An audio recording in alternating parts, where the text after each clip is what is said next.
In the name of the one, holy, and undivided Trinity. Amen.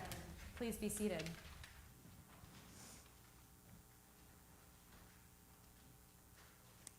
Tonight we heard the story of Jesus washing the disciples' feet. This was the night Jesus had his final meal with his disciples, when he instituted for them and for us the Last Supper, the breaking of the bread and drinking wine. This is when Jesus instructs us to continue to gather together in his name, to remember him, and to care for one another. Jesus approaches the disciples and washes their feet one by one, taking time to care for each of his followers and friends, to take one final moment to be with each of them. When he gets to Simon Peter, we see Simon protest, "No, Jesus, you can't wash my feet." And when Jesus insists, then Simon wants Jesus to wash all of him. Even the disciples present that night had a hard time grasping what was truly happening. They didn't understand the real significance of this event. So Jesus explains, "Do you know what I have done to you? You call me teacher and Lord, and you are right, for that is what I am. So if I, your Lord and teacher, have washed your feet, so you ought to wash one another's feet. For I have set you an example that you also should do as I have done to you." Today we celebrate and remember Maundy Thursday. And tonight I want to focus on how we are called to serve one another. How in 2023 are we called to live out this mandate? How are we called to wash each other's feet? As we remember the Last Supper, Jesus having his final meal with his disciples, sharing the bread and wine and washing their feet, we remember that Jesus commands us to do the same. That whenever we gather to break the bread and drink the cup, we do so in remembrance of him.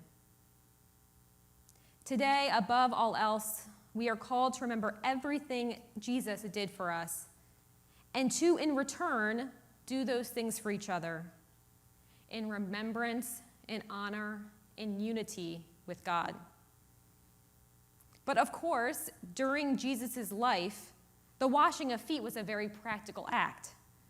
They lived in a dusty place and wore sandals. You had to wash your feet more than the rest of your body. Today, that's not the case as often, but the actual act of washing one another's feet doesn't seem to have lost its meaning. It's still an act of great humility as you gently care for another person. It's very personal. It's rare that we clean another person unless they're our child or family member or someone so close to us. Washing another person is reserved for those we are very close to. It's an act of community, humility, love. Today, since we are living in a different world where washing feet would be mostly symbolic, I wonder how we can metaphorically wash one another's feet. How can we be vulnerable with one another? How can we care for each other? How can we love one another? How can we be humble and honest and present to each other? Sharing meals together, cooking for one another, washing one another's feet go beyond just those acts. They're acts of caring for each other's physical health. They're acts of feeding each other's souls. They're acts of comfort and community. It is not that we are called to recreate these specific acts, we are called to live out the value of them, to continuously care for one another throughout our whole lives, to build community, to share our lives with each other all year round. Today, in the first letter to the Corinthians, we hear, "I received from the Lord what I also handed on to you." And that is how we are called to live. We are called to come to church, to go into nature, to pray, to dance, to read, to love, to do whatever it is that you need to do to be in community with God.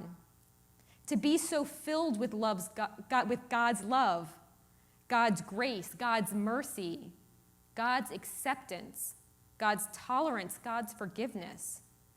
It is our job to be in constant communication with God so that our lives are so filled with these virtues that we can then go out into the world and give those gifts away. Give them to everyone we encounter. Give them to fellow Christians so they can experience the fellowship with disciples. Give them to those who do not know God so that they can experience the image of God in their midst. Everything we are given from God, we are called to give away for God, to spread the love, spread the grace, spread the mercy, to spread that forgiveness and acceptance and joy. We live in a world that is severely lacking in these things. A world that can feel so filled with violence and hate, filled with hunger and greed, filled with loneliness and pain. But we are given gifts from the Creator, gifts of joy and love, gifts of comfort and peace, gifts of imagination and wonder. And we are called to spread those gifts to the world, to fill the world with all these good things, to bring joy and comfort and wonder. That is what we are mandated to do, to open ourselves up to one another and care for each other and spread God's love to the world. And when we give this away, when we share the love of God with others, we are never left empty. Rather, we experience this joy and love in a whole new way. This evening, as we remember Christ's last meal with his friends, let us reflect on how we are being called to act in this time and in this place. What will our modern day foot washing be?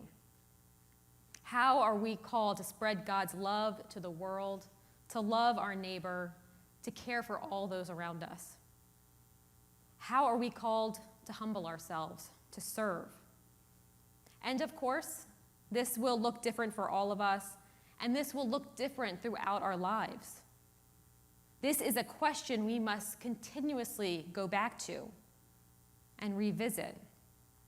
So it's a good thing that we are continuously reminded of this every week when we celebrate the Eucharist. Each week when we remember the Last Supper and Christ's commandment to love one another. Each week we need to reflect on how God is calling us to grow and live out this mission in the world.